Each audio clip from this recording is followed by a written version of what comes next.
इस वचन का अर्थ सिर्फ इतना ही नहीं है। ध्यान देने वाली बात यह है कि ये शब्द श्री साईं ने अपने देह काल में ही कहे थे। तब उनकी समाधि मौजूद नहीं थी। यहाँ समाधि का अर्थ सिर्फ बाबा की समाधि से नहीं वरन ओम साईं राम। श्रोताओं, आपका दिन मंगलमय हो। साईं कथाएं में आपका स्वागत है। आइए सुनते हैं साईं की प्रेरणा से उषा कुशवाहा द्वारा लिखित पुस्तक कलयुग में आए साईं के कुछ अंश। आपसे आग्रह है कि वीडियो को अंत तक अवश्य सुने। साथ ही लेख और मेरा वाचन पसंद आए तो कमेंट करके अवश्य बताएं। वीडियो को लाइक एवं चैनल को जरूर सब्सक्राइब करें। तो आइए शुरू करते हैं आज की रचना, जिसमें साईं बाबा की 11 वचनों में से दूसरे वचन की अर्थ की व्यापकता को समझने का प्रयास करेंगे।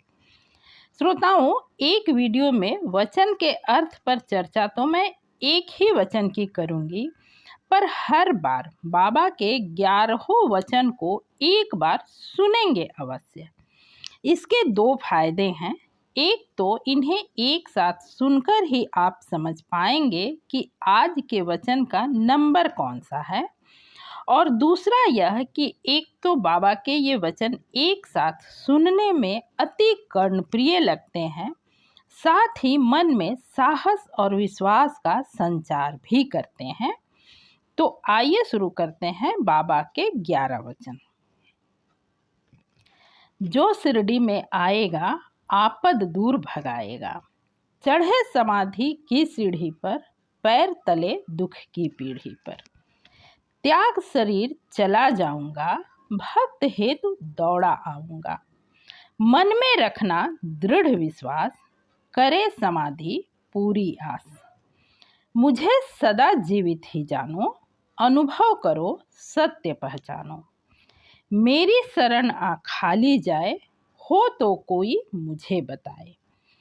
जैसा भाव रहा जिस जन का, वैसा रूप हुआ मेरे मन का।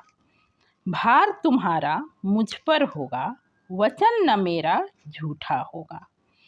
आ सहायता लो भरपूर, जो मांगा वह नहीं है दूर।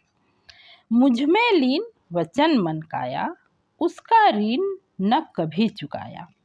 धन्य धन्य वह भक्त अनन्य, मेरी शरण तज जिसे न अन्य।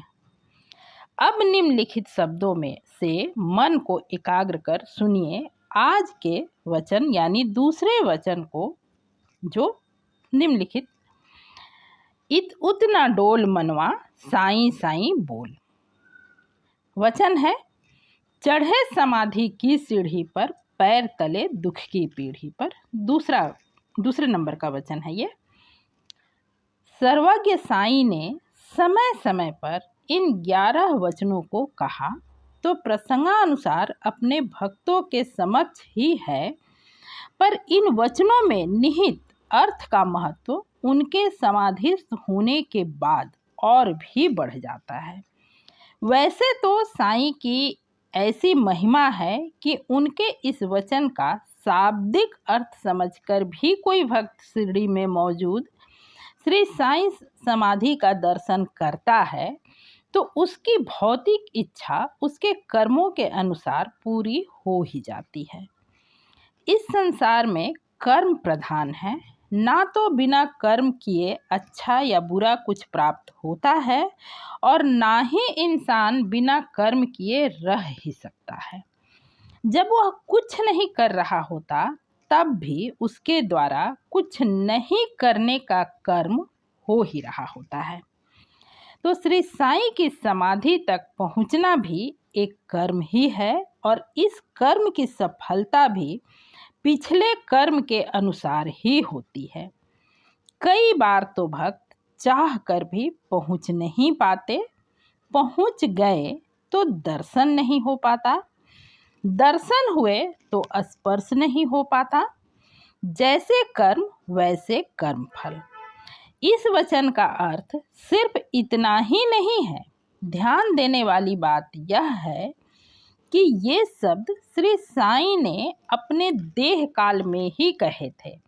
तब उनकी समाधि मौजूद नहीं थी। यहाँ समाधि का अर्थ सिर्फ बाबा की समाधि से नहीं वरन समाधि अवस्था से है। समाधि अवस्था योग की एक उच्च अवस्था है। ये वो अवस्था है जिसमें इंसान का मन भूत भविष्य दुख संताप से परे सदा वर्तमान में स्थित अडिग अविचलित हो जाता है। मन की इस अवस्था को पाना हर किसी के लिए आसान नहीं। श्री साईं शिरडी में रहते भक्तों से वार्तालाप करते, उनके कष्ट दूर करते, दैनिक कार्य करते या कोई लीला रचते, सदा समाधि में ही रहे। साईं को योग की उच्चतम अवस्था प्राप्त थी। जब भी कोई दुखी पीड़ित भक्त साईं की समाधि की सीढ़ी पर पैर रखता है, उसका मन बरबस साईं की ओर खींचने लगता है। जैसे जैसे वह साईं के नज़दीक होता जाता है, उसके मन में विश्वास का उदय होने लगता है। जब विश्वास दृढ़ हो जाता है तो मन स्वतः ही स्थिर हो जाता है, जो मन की समाधि का पहला चरण है। यह सच है कि पूरी तरह समाधि लगा पाना आज के युग में हर गृहस्थ आश्रमियों के लिए संभव नहीं, किंतु भरोसा साईं चरणों में हो तो कुछ भी असंभव नहीं। समाधि के इस पहले चरण को प्राप्त कर मन में ऐसी शक्ति, ऐसा विश्वास भर जाता है कि दुख संताप आते तो हैं पर विचलित नहीं कर पाते। इंसान के जीवन में जितने भी दुख आते हैं, उनमें से अधिकाधिक दुखों का कारण मन ही है। साईं समाधि की सीढ़ी पर पैर रखते ही मन की दशा दिशा में सुधार होने लगता है और दुख मन से निकलकर पैरों तले आने लगते हैं। तो आज के लिए बस इतना ही। यह लेख और मेरा वाचन पसंद आया हो तो वीडियो को लाइक और चैनल को ज़रूर सब्सक्राइब करें। पूरा वीडियो सुनने के लिए दिल से धन्यवाद। ओम साईं राम।